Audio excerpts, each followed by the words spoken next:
네, 오늘 말씀은 고린도전서 1장 10절에서 17절까지인데요. 우리가 지난주에 4절에서 9절까지 나누었잖아요. 이거를 복습을 조금 했으면 좋겠는데 시간이 지금 뒤에가 좀 오늘 나눌 게 많아서 그냥 간단하게 여러분에게 8절의 말씀을 꼭 기억하시기를 부탁드립니다. 8절 한번 읽어볼게요. 고린도전서 1장 8절 말씀 시작. 주께서 너희를 우리 주 예수 그리스도의 날에 책망할 것이 없는 자로 끝까지 견고하게 하시리라. 이 약속을 주님께서 너희를 우리 주 예수 그리스도의 날에 그 마지막 날에 책망할 것이 없는 자로 끝까지 견고하게 하시겠다 하신 주님의 이 약속을 여러분 믿으십니까? 네, 아멘입니다. 네. 오늘은 이제 10절에서 17절까지인데요. 우리 함께 교독해 보도록 할게요. 1장 10절에서 17절까지 말씀입니다. 형제들아, 내가 우리 주 예수 그리스도의 이름으로 너희를 권하노니 모두가 같은 말을 하고 너희 가운데 분쟁이 없이 같은 마음과 같은 뜻으로 온전히 합하라. 내 형제들아, 글로의 시편으로 너희에 대한 말이 내게 들리니 곧 너희 가운데 분쟁이 있다는 것이다. 내가 이것을 말하거니와 너희가 각각 이르되 나는 바울에게, 나는 아볼로에게, 나는 게바에게, 나는 그리스도에게 속한 자라 한다는 것이니 그리스도께서 어찌 아니하느냐? 바울이 너희를 위하여 십자가에 못 박혔으며 바울의 이름으로 너희가 세례를 받았느냐? 나는 그리스도와 가이오 외에는 너희 중 아무에게도 내가 세례를 베풀지 아니한 것을 감사하노니 아무도 나의 이름으로 침례를 받았다 말하지 못하게 하려 함이라. 내가 또한 스데바나 집 사람에게 세례를 베풀었고 그 외에 다른 누구에게 세례를 베풀었는지 알지 못하노라. 그리스도께서 나를 보내시는 침례를 베풀게 하려 하심이 아니요 오직 복음을 전하게 하려 하심이로되 말의 지혜로 하지 아니함은 그리스도의 십자가가 헛되지 않게 하려 합니다.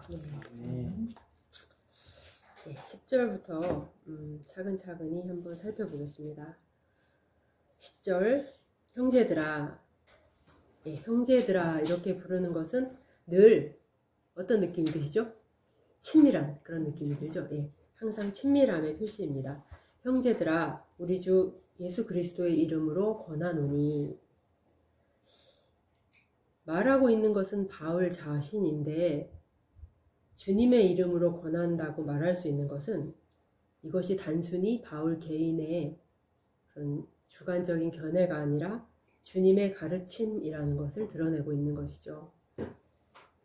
우리 주, 즉 바울 자신의 주님이시며 동시에 너희의 주님이신 우리 주 예수 그리스도의 이름으로 권하노니 같은 말을 하고 같은 마음과 같은 뜻을 가져라. 바울이 이렇게 말하는 이유는 어떤 소식을 들었기 때문인데요. 그것은 다음 11절에 나와 있습니다. 내 형제들아, 글로의 지편으로 너희에 대한 말이 내게 들리니. 자, 글로의 지편으로. 글로의 집은 뭘 얘기하는 걸까요? 글로의 집 사람들. 집에 사는 사람. 그 집에 사는 사람들. 글로의 집안 식구들일 수도 있고 또 글로의 집의 종들일 수도 있겠죠. 바울이 글로의 지편으로라고 이야기하면서 이 사람에 대해서 특별히 소개를 하고 있지 않는 것으로 보아서 이 사람은 고린도 교회 교인들이 아주 잘 알고 있는 그런 인물이었던 것 같아요. 글로에는 보통 여성의 이름인데요. 이 집 사람들은 이 고린도와 또 바울이 있는 에베소를 왔다 갔다 했던 것 같습니다. 그래서 많은 사람들이 여러 곳을 드나들며 사업을 하던 여성이었을 것이다 라고 추측을 하고 있습니다. 그 집 사람들이 에베소에 있는 바울에게 고린도 교회에 여러 분쟁이 있어요 라고 소식을 전한 것이죠. 여기 10절에서 바울은 분쟁이 없이 하라 라고 말하고 있는데 분쟁 이렇게 말하니까 그냥 우리가 단순한 다툼 같은 걸 떠올릴 수가 있잖아요. 그런데 여기에 쓰인 이 단어 스키스마타라는 단어는 잘라내버리다 이런 뜻이에요. 잘라내버리다. 즉 싸웠다 화해하고 하는 그런 단순한 다툼이 아니라 분열이 일어나고 있다는 것이었습니다. 고린도 교회가 나뉘고 있고 또 갈라지고 있다는 것이었죠. 바울이 고린도에서 몇 년을 머물면서 가르쳤죠? 1년 반을. 예. 바울이 1년 반이라는 짧지 않은 시간을 머물면서 함께하고 함께 가르쳤던, 그래서 정말 큰 애정을 가지고 늘 그 소식을 궁금해하던 그런 교회가 서로를 미워하고 여러 가지 내분에 휩싸여 있다는 소식을 들은 바울의 마음은 너무나도 안타깝고 슬펐을 것입니다. 만약에 우리 소마교회가 이제 쭉 잘 성장해 나가다가 여러분 중에 한 분이 다른 곳으로 가게 됐어요. 예, 그래서 오랫동안 소식을 못 듣다가 어느 날 소마교회에 대한 소식을 전해 들었는데 소마교회 안에 분열이 일어나고 지체 간에 계속 다툼이 벌어지고 있다 라는 소식을 여러분 들었다면 여러분도 많이 안타깝고 마음이 아플 것입니다. 이게 대체 무슨 일이지? 라고 생각하면서 당장 달려가서 그 내막을 알아보고 어떻게 도울 수 있는지 그것을 생각하고 싶을 것이에요. 이렇게 교회 공동체에 대한 애정, 교회 지체들에 대한 애정은 거듭남의 큰 증거입니다. 거듭나지 않은 사람들은 교회에 대한 사랑이 별로 없습니다. 그러나 참된 신자들은 주님의 교회에 대해 깊은 관심과 사랑을 가지고 있습니다. 그들은 교회에 대해서 깊이 염려합니다. 멀리 떨어져 있어서 갈 수 없었던 바울은 걱정과 안타까움 속에서 편지를 쓰기 시작하는데요.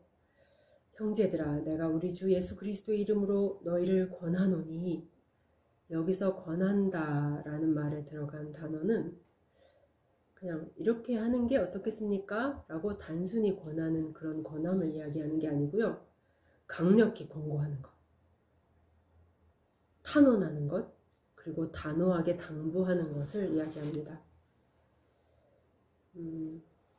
여러분이 사랑하는 가족 중에 누군가가 잘못된 일을 계속하고 있는데 그것을 쉽게 포기하지 않고 있을 때, 그럴 때 여러분이 어떻게 말을 하게 될까를 생각해 보면 이것을 이해할 수 있을 것입니다. 바로 이런 강한 호소와 당부를 이야기합니다. 바울은 말합니다. 온전히 합하라. 하나됨을 회복하라. 사도는 여기에서 합하는 것에 있어서 같은 말, 같은 마음, 같은 뜻을 언급하고 있습니다. 같은 말을 하라, 같은 마음과 같은 뜻을 가지라. 이것은 어떻게 하라고 주문하고 있는 것일까요? 입에서 나오는 말을 맞추라? 이런 얘기는 아니겠죠. 네. 그리고 모든 일에 있어서 다 똑같은 생각을 가져야 된다. 이런 것도 아니겠죠. 모든 것에 똑같은 견해를 가지고 또 똑같은 취향을 갖는다는 것은 불가능한 일이고 또 바람직하지도 않은 일입니다. 바울은 이렇게 획일적이 되라 라고 이야기하고 있는 것이 아닙니다. 이건 아마도 신앙에 있어서 하나가 되라는 게 아닐까요? 믿는 교리 말이에요. 이렇게 생각하는 분이 계실 수도 있습니다. 이것이 모든 믿는 교리에 있어서 일치되어야 한다 라는 그런 뜻일까요? 우리는 기독교의 중점적이고 핵심적인 교리들에 대해서는 당연히 일치가 되어야 합니다. 그러나 바울의 이 말은 이렇게 공통적으로 고백하는 핵심적인 교리 외에 교리의 사소한 부분들까지 완전히 일치시켜라 하는 말이 아닙니다. 우리가 명백하게 알 수 없는 부분들에 대해서는 다른 해석이 있을 수 있고 또 다른 견해가 있을 수 있다는 것을 우리는 인정합니다. 그렇다면 서로 견해나 생각이 이렇게 차이가 있는데 온전히 합하는 게 어떻게 가능할 수 있을까요? 여러분이 잘 아시는 몸으로 한번 비유를 해보겠습니다. 발하고 눈은 완전히 다르게 생겼죠. 그리고 하는 일도 완전히 다릅니다. 발은 걸어 다니는 일을 하고 눈은 보는 일을 합니다. 여러분, 눈과 발의 공통점이 뭐가 있을까요? 몸에 적혀 있다. 몸에 붙어 있다. 네, 또 눈, 발 공통점이 별로 없어 보이죠. 그렇지만 이 둘은요, 한 몸 안에서 완벽하게 협력해요. 네. 자, 신호등 앞에서 눈이 파란불을 딱 보면 발은 어떻게 하죠? 걸어 나가요. 예. 그리고 눈이 빨간불을 딱 보는 순간 발은 멈춥니다. 눈과 발은 뇌의 명령에 하나인 것처럼 복종합니다. 같은 명령 아래에서 일사불란하게 움직이죠. 눈과 발은 자기 마음대로 행동해서 엇박을 내거나 혹은 몸에서 떨어져 나가거나 하는 일을 하지 않습니다. 서로 차이가 크지만 하나가 된다는 것이 어떤 것인지 대충 감이 오시나요? 한 가지 더 우리 합창을 한번 생각해 볼게요. 여러분, 합창은 모두 다 똑같은 음을 내나요? 그렇지 않죠. 예. 파트가 아주 여러 개로 갈려져 있어요. 3개 혹은 4개로 나뉘기도 하죠. 알토는 알토대로, 또 테너는 테너대로 서로 다른 음을 냅니다. 그러나 그 속에서 아름다운 통일성을 만들어내죠. 서로 다른 음과 때로는 서로 다른 엇박자로 부르기도 하지만 누가 들어도 저들이 한 곡을 부르고 있다는 것을 알 수 있습니다. 그것은 하나의 곡입니다. 모든 다름이 한 곡 안에 조화로이 녹아 들어가서 아름다운 하나를 만들어내는 것이죠. 만약에 누군가가 자기 목소리를 돋보이도록 하기 위해서 튀기 시작한다면 이 통일성은 망가지고 말 것입니다.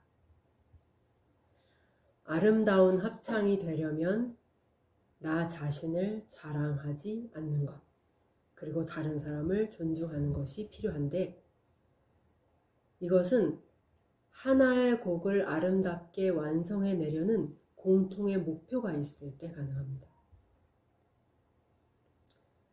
그들 중에는 그 합창단원 50명이면 50명 중에는 더 뛰어난 노래 실력을 가지고 있거나 더 아름다운 목소리를 가지고 있는 사람도 분명히 있을 것입니다만은 그 공통된 목표가 있기에 그들은 자신을 절제시키며 조화를 위해서 한마음으로 애쓰는 것이죠.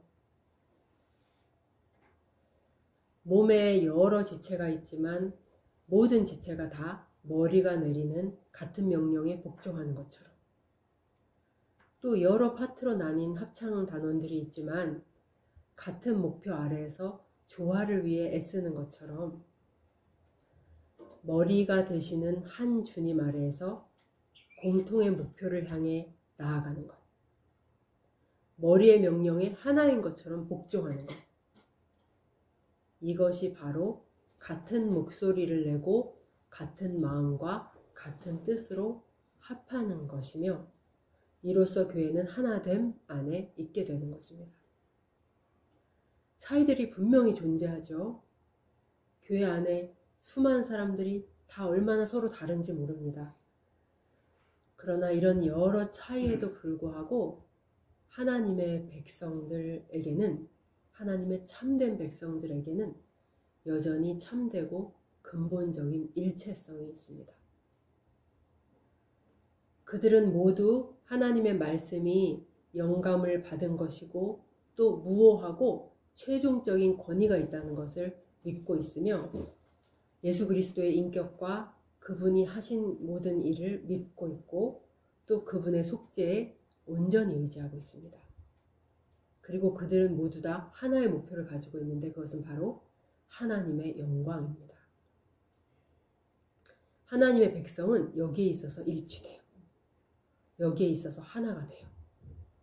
믿음과 뜻과 목표에 있어서 이들은 일치를 보입니다.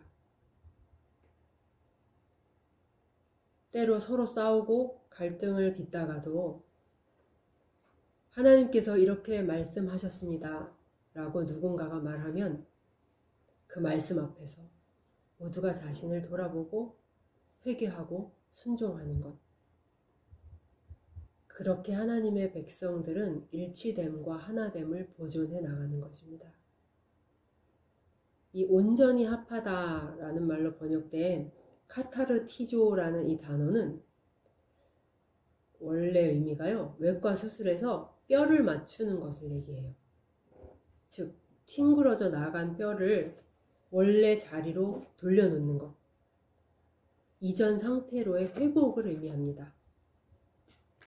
여러분 복음서에 보면 예수님의 제자들이 고기 잡고 나와서 그물을 손질하다, 그물을 깁다라는 단어가 있잖아요. 거기에 쓰인 단어하고 똑같아요.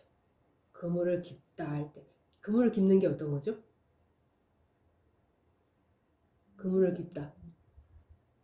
예, 낚시하고 그 물고기를 잡으면서 손상된 부분을 손질하고 고치는 것을 의미하는 거거든요.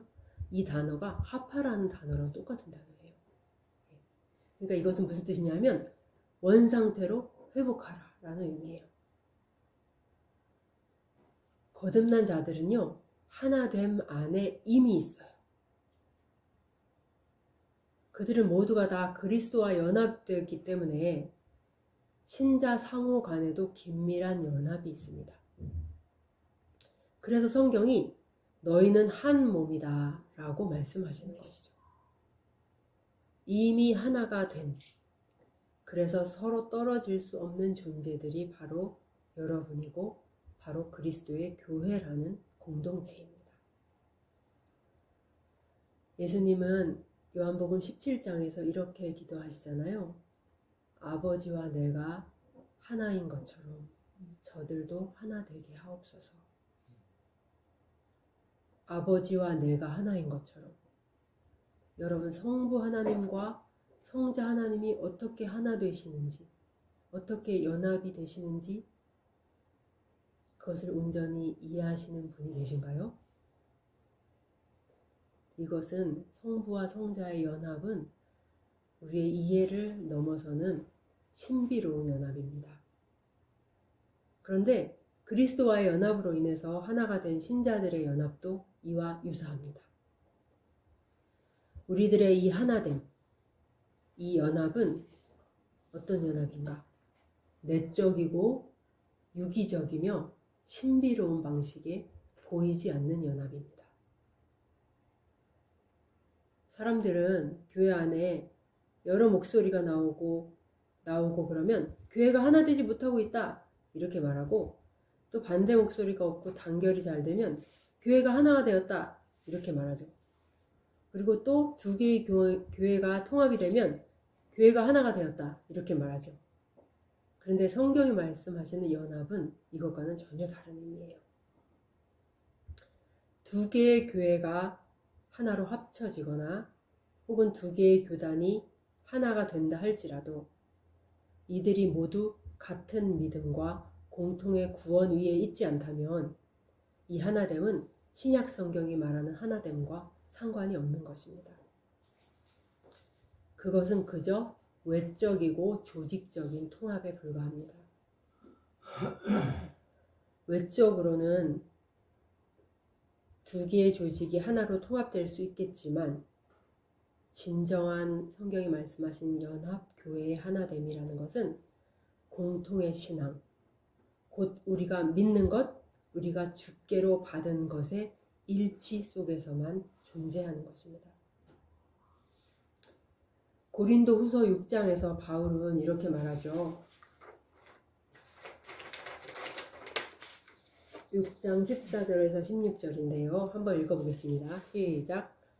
의와 불법이 어찌 함께하며 빛과 어둠이 어찌 사귀며 그리스도와 벨리알이 어찌 조화되며 믿는 자와 믿지 않는 자가 어찌 상관하며 하나님의 성전과 우상이 어찌 일치가 되리요. 갈수록 교회 안에 있는 많은 사람들이 다 필요 없고 모두 하나가 되자, 이것만이 중요하다 라고 너도 나도 외치며 하나가 되는 에큐메니칼 운동을 주창하고 있지만, 여러 개의 교회가 통합이 되고 여러 교단들이 통합이 된다 할지라도 그들이 같은 믿음 안에 있지 않다면 그것은 외적인 통합에 불과합니다. 성령이 하나 되게 하신 이 연합은 몸들이 한 공간에 앉아 함께 예배하고 함께 무언가를 하는 것과는 전혀 다른 것입니다. 한 믿음 안에 있지 않다면 그들은 결코 서로 함께 할 수 없고 교제할 수도 없으며 조화가 될 수도 없고 서로 상관도 없고 일치도 될 수 없다는 것이 성경의 말씀입니다. 오히려 이런 연합은 때로는 위험한 결과를 초래할 수도 있습니다. 이 연합, 성경이 말씀하시는 이 연합, 내가 진정으로 그리스도의 사람이 될 때 나는 이 놀라운 연합 안에 내가 있음을 알게 되는 것입니다. 이것은 한 분의 주님, 오직 하나의 믿음, 그리고 한 세례 안에 있습니다. 이것은 보이지 않지만 분명히 존재하며 매우 강력하고 놀라운 방식의 연합입니다. 그러므로 우리 그리스도인들은 서로 만나는 순간에 상대방을 알아볼 수 있습니다. 그 사람을 이전에 한 번도 본 적도 없지만 단번에 그들을 알아본다는 것입니다. 그들이 어디 출신인지 무슨 일을 하는지 전혀 모르지만 우리는 그와 이야기를 하고 믿음을 나누는 가운데 그가 나의 형제요 자매라는 것을 알게 됩니다. 그리고 마치 오래전부터 알았던 것 같은 그런 느낌을 받기도 합니다. 어떻게 이런 일이 일어나는 걸까요? 이것이 바로 성령의 연합이기 때문입니다. 바울은 에베소서 4장 2절에서 4절에서 이렇게 권면하는데요.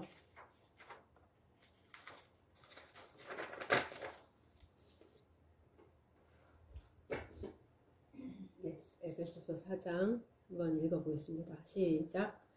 모든 겸손과 온유로 하고 오래 참음으로 사랑 가운데서 서로 용납하고 평안에 매는 줄로 성령이 하나 되게 하신 것을 힘써 지키라.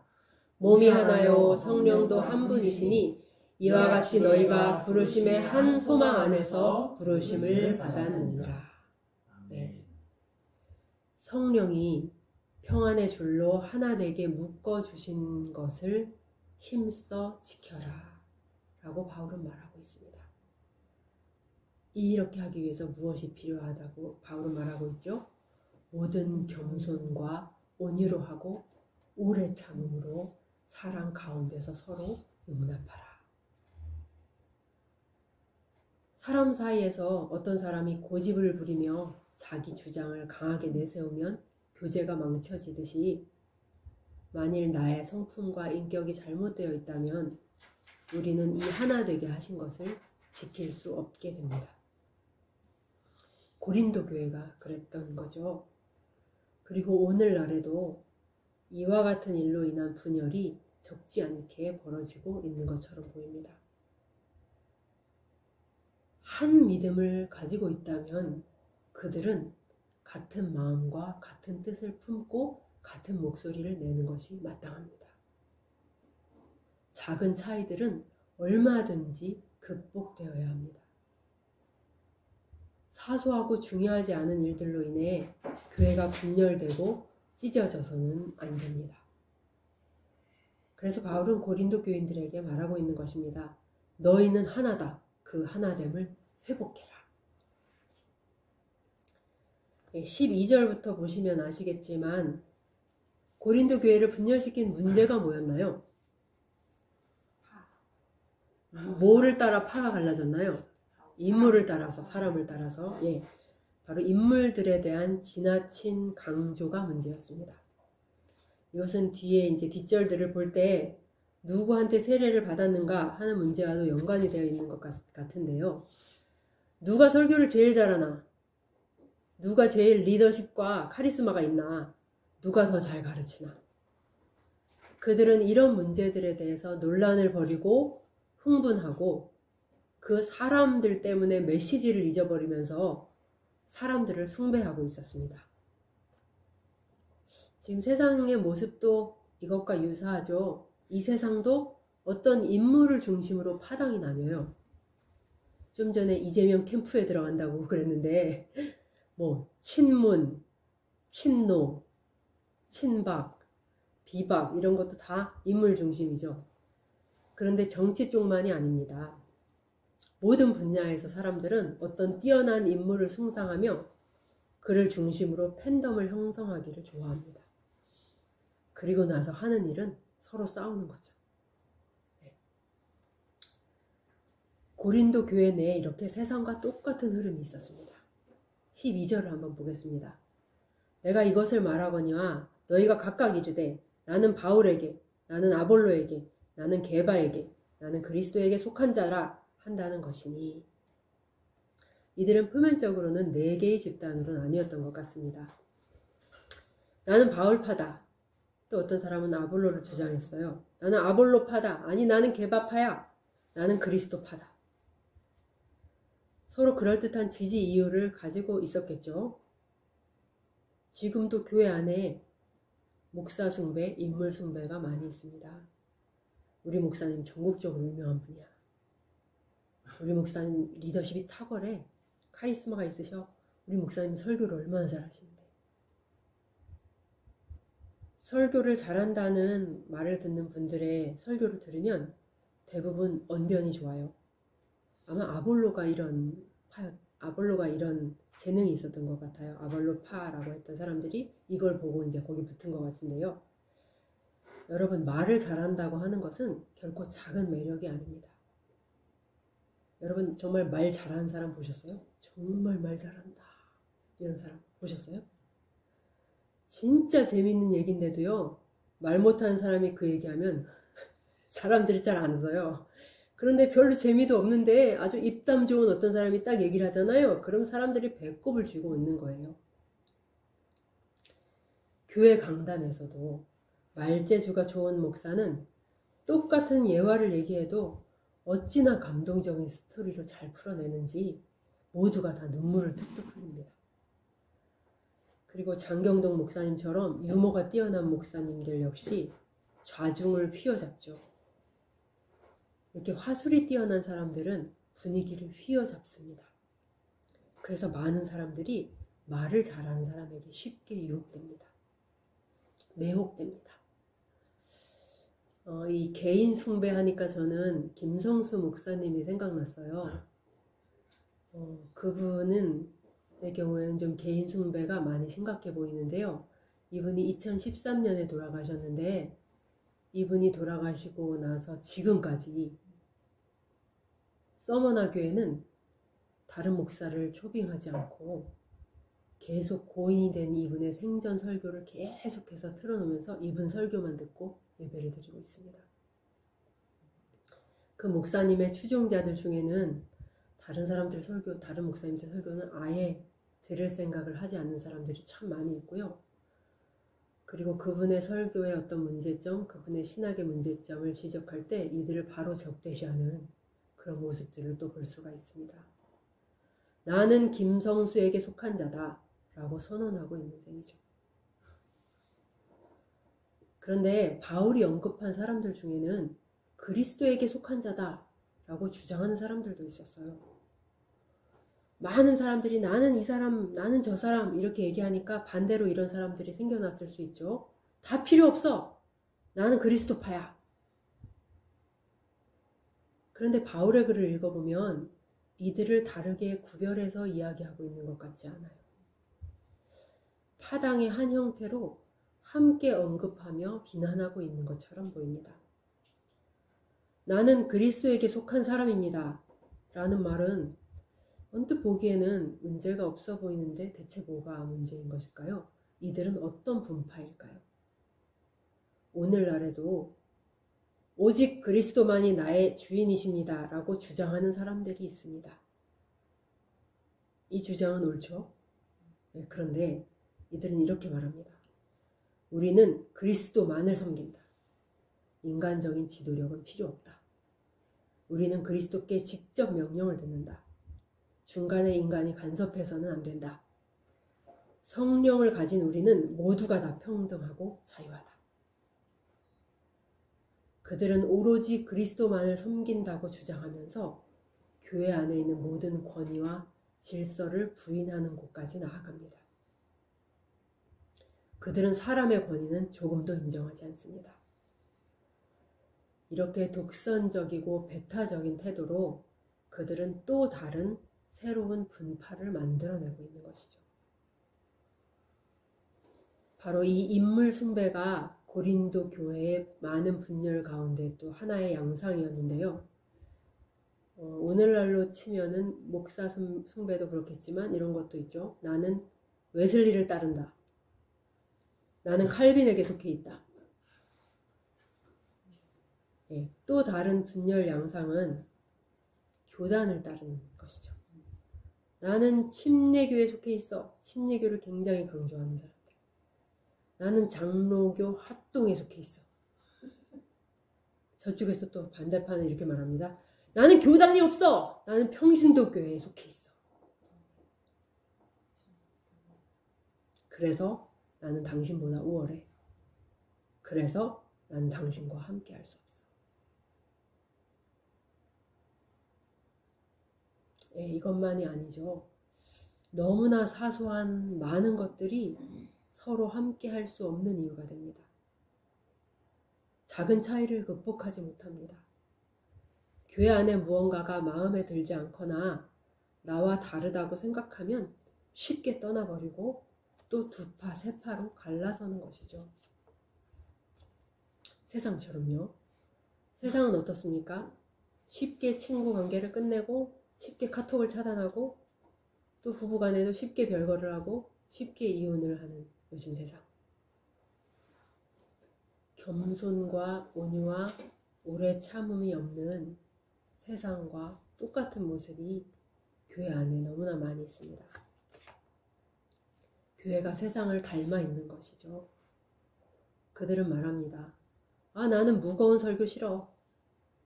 나는 교인 수가 작은 교회도 싫고 헌금함 돌리는 교회도 싫어. 나는 방언하는 사람들이 있는 교회 딱질색이야. 나는 나이 든 사람들이 많은 교회 싫어. 이 교회는 내 취향이 아니야. 사소한 것들을 크게 여길 때 우리는 결코 서로 함께 할 수 없게 됩니다.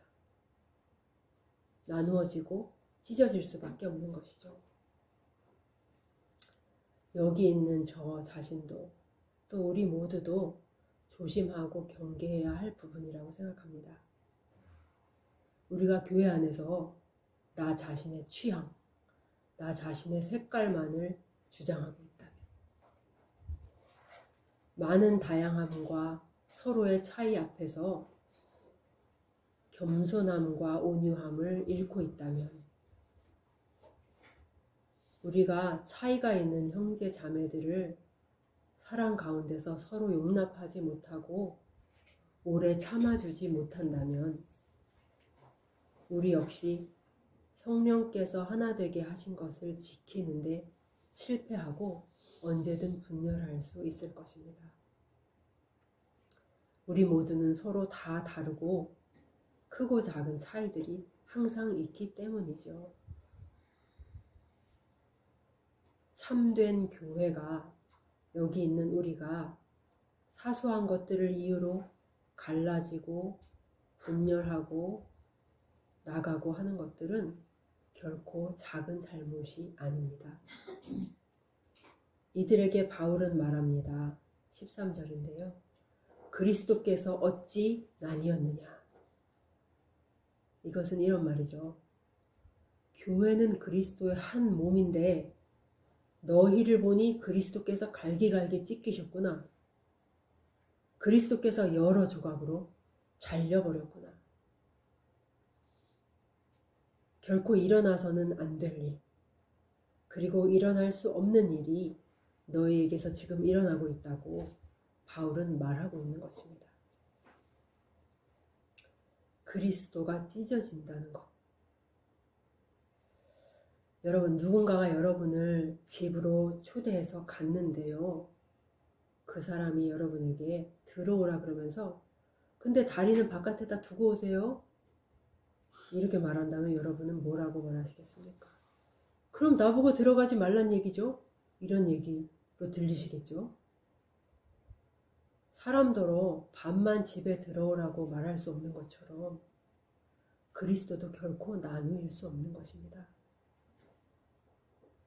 찢기신 그리스도, 조각조각 잘려진 그리스도를 생각해 보십시오. 교회의 분열은 이와 같이 참담한 일이라고 사도는 말하고 있는 것입니다. 바울은 계속 말을 이어갑니다. 뭐? 너희가 나 바울에게 속했다고? 너희가 왜 나한테 속했다는 거냐? 내가 너희를 위해 십자가에 못 박혔냐? 내가 너희를 위해 십자가에 못 박혔냐고. 너희가 내 이름으로 세례를 받았냐? 바울은 아주 강하게 말하고 있습니다.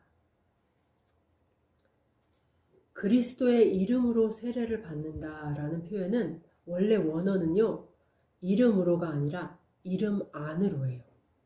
그래서 영어 성경은 다 in the name, into the name 이렇게 돼 있어요. 그리스도의 이름 안으로, 그리스도 안으로 세례를 받고 그리스도 안으로 침례를 받는다는 것은 그에게 속한다는 얘기예요. 그분이 주인이 되신다는 것을 의미합니다. 그러므로 충성의 대상은 오직 그리스도 한 분뿐이에요. 바울이 우리에게는요,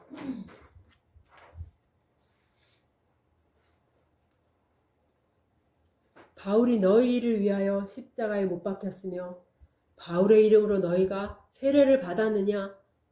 라고 바울이 우리에게 묻는다면 우리는 뭐라고 대답하면 될까요?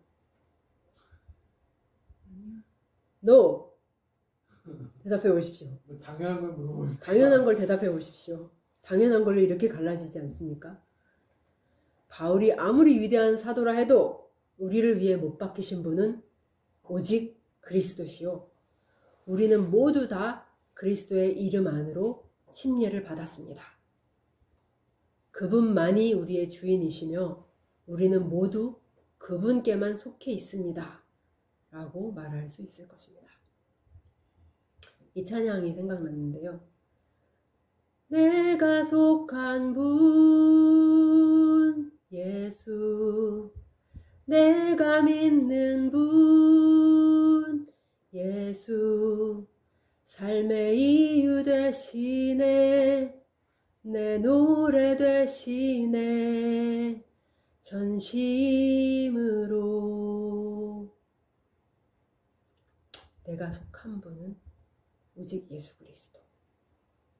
나의 주인, 내 충성의 대상은 오직 예수 그리스도 한 분이시죠. 다른 모든 것은 그분을, 그 보배를 담는 그릇이요 도구에 지나지 않습니다.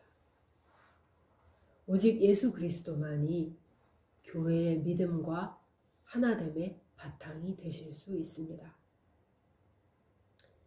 교회가 오직 이 진리에 초점을 맞추고 이 진리의 내용을 확신할 때 많은 잘못된 분열들이 치유될 수 있을 것입니다. 다음 14에서 16절에서 바울은 논란이 되고 있는 세례 문제에 대해서 말하고 있는데요.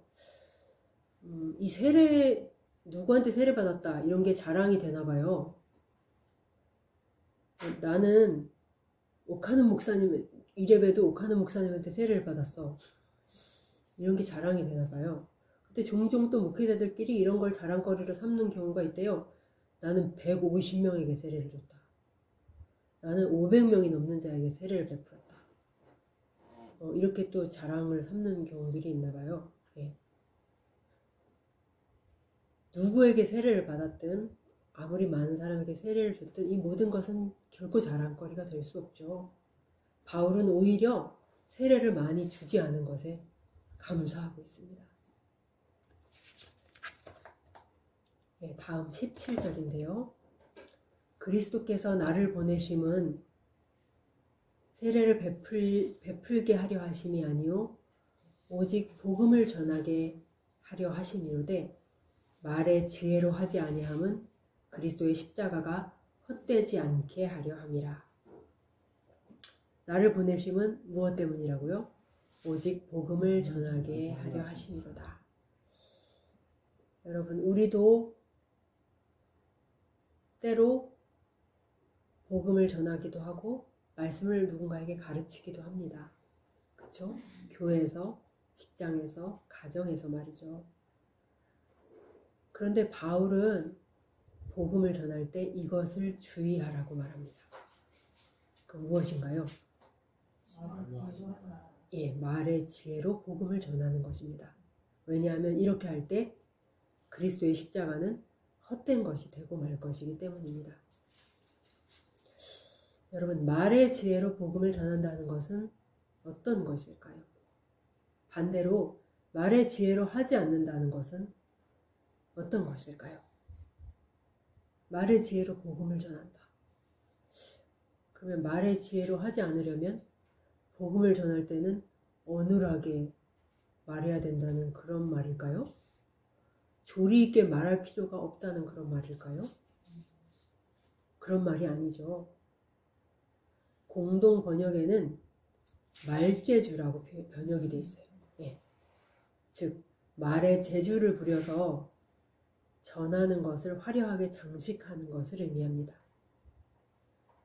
왜 그렇게 장식할까요? 듣는 이들의 귀를 즐겁게 하여서 그들의 마음을 사로잡으려는 의도가 있기 때문이죠. 사람들의 마음을 사로잡는 것은 복음이 되어야지 그 사람이나 그의 놀라운 재주가 되어서는 안 됩니다.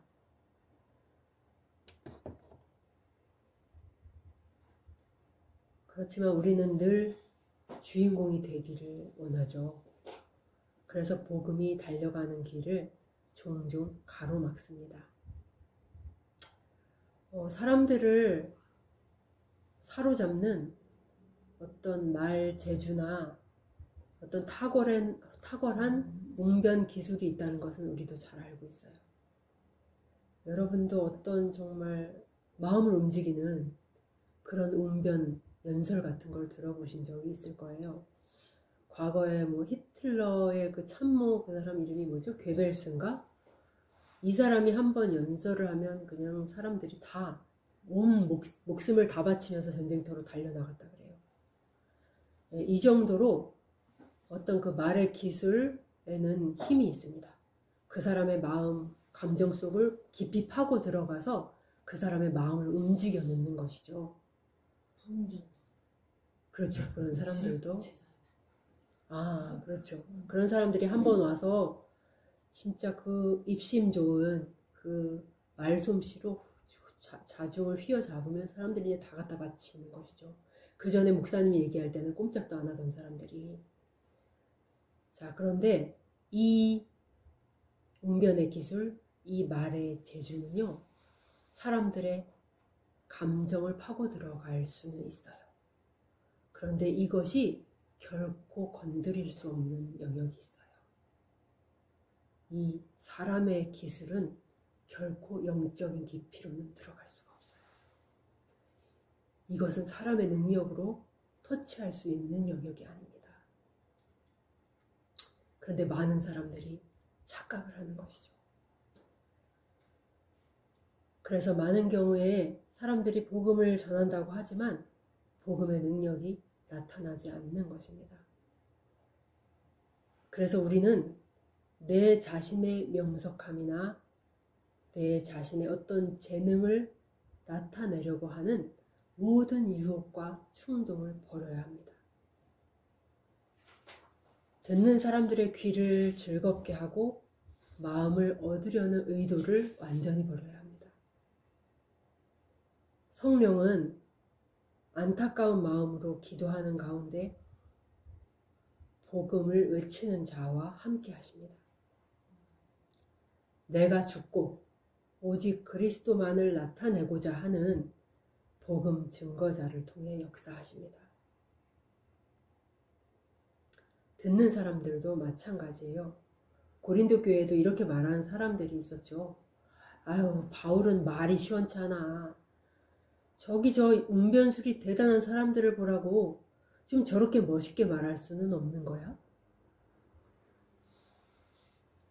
오늘날 교회 안에도 이런 사람들이 많이 있죠. 이들은 화술이 좋은 목사를 설교를 잘한다고 생각해요.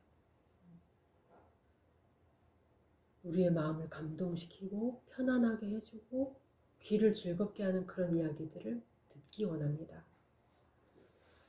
그러나 그런 곳에서는 십자가가 헛되게 된다고 바울은 말합니다. 그리스도의 십자가가 헛되게 된다라는 이 말은 생명의 역사가 나타나지 않는다는 것입니다. 죄악을 물리치고 거룩하게 하는 성령의 역사가 나타나지 않는다는 것입니다. 오늘날 발에 밟힐 만큼 많은 교회들이 있고 또 넘쳐나는 설교들이 있지만 진정으로 거듭난 자들의 소식을 듣기가 그토록 어려운 것은 바로 이 이유 때문이라고 생각합니다. 그리스도의 복음을 그대로 전하지 않습니다. 복음에 손질을 하고 잔재주를 부려서 말씀에 인간의 장식을 답니다. 재단을 합니다. 그러나 여러분, 성령은 이러한 인간적인 요소들과 인간의 지혜를 통해서는 결코 역사하시지 않습니다. 다음 시간에 우리가 더 자세히 나누겠지만 복음의 능력은 인간의 지혜나 잘남 속에서가 아니라 약함 속에서 나타납니다. 어떤 사람들은 기독교 교리의 어떤 부분에 있어서 이런 고차원적인 교리를 보통 머리의 사람이 이해하겠는가? 삼위일체를 이해하겠는가? 하나님의 섭리를 이해하겠는가? 그리스도의 십자가를, 그분의 성육신을 이해하겠는가? 라고 말합니다. 그렇다면 복음은 명문 대학가에서 선포될 때 가장 빛을 발하겠죠. 그러나 실제로는 전혀 그렇지 않습니다. 그것이 설득력 있는 말이나 좋은 IQ와 같은 인간의 어떤 것에 달려있지 않기 때문입니다. 여러분 한번 보십시오. 많이 배웠다는 사람들, 그리고 좋은 대학을 나왔고 지성이 뛰어나다고 하는 사람들이 얼마나 복음을 이해하지 못하며 얼마나 복음을 거부하고 있는지. 어린 나이도 이해하고 광산 노동자도 잘 아는 그 복음 속에 담긴 사랑을 그들은 결코 이해하지 못합니다. 인간의 능력이나 말의 지혜는 그리스도의 십자가를 알지 못합니다. 설교자들이나 인도자들이 그것을 통해 말씀을 전달하려고 하거나 듣는 사람들이 그것을 통해 복음을 이해하려고 할 때 그리스도의 십자가는 헛된 것이 되고 마는 것입니다. 말씀은 그 자체로 능력이 있습니다. 히브리서 기자는 하나님의 말씀에 대해서 뭐라고 얘기하나요? 하나님의 말씀은 살아있고 활력이 있다. 하나님의 말씀은 그 사람의 영과 혼을 뚫고 들어가고 몸, 관절과 골수를 찔러 쪼개기까지 한다고 성경은 그렇게 말씀하십니다. 바로 그 말씀이 우리의 영과 혼을 찔러 쪼개 그 사람 안에 들어가서 자리 잡을 때 중생이 일어나는 것입니다.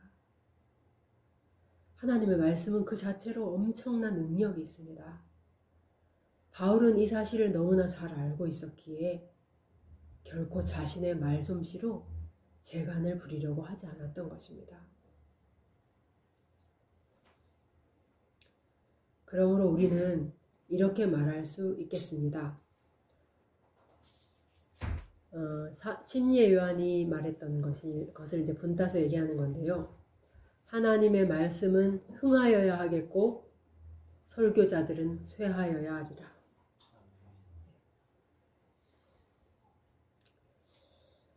네, 오늘 우리는 이 고린도전서 1장 10절에서 17절까지를 보면서 크게 이제 두 가지를 배워봤는데요. 그 말씀들을 찬찬히 생각해 보기를 원합니다. 첫째는 하나됨에 대한 것인데요. 바르고 참된 하나됨이란 과연 무엇인가? 그리고 그 연합의 유일한 근원이요 바탕이 되는 것이 무엇인가? 그리고 우리가 그 하나됨, 성령께서 하나되게 하신 그것을 지키려면 어떤 태도를 잊지 말아야 할 것인지. 그 둘째는 우리가 설교할 때나 여러분들이 예배를 인도할 때, 예배 인도자로 설 때, 혹은 누군가에게 말씀을 가르치고 복음을 전할 때 내가 의지하고 서 있는 것은 무엇인가? 하나님의 복음의 능력, 말씀의 능력은 과연 어떤 때에 나타나는가? 이러한 것들을 우리가 항상 기억하며 인간의 어떤 것을 첨가하여서 어떻게 해보려고 하는 의도를 갖지 않도록 하나님의 말씀이 힘차게 나아갈 길을 열어두고 우리는 그 뒤에 물러서 있기를 배워야겠습니다. 우리가 이것들을 항상 잊지 말아야 되겠습니다.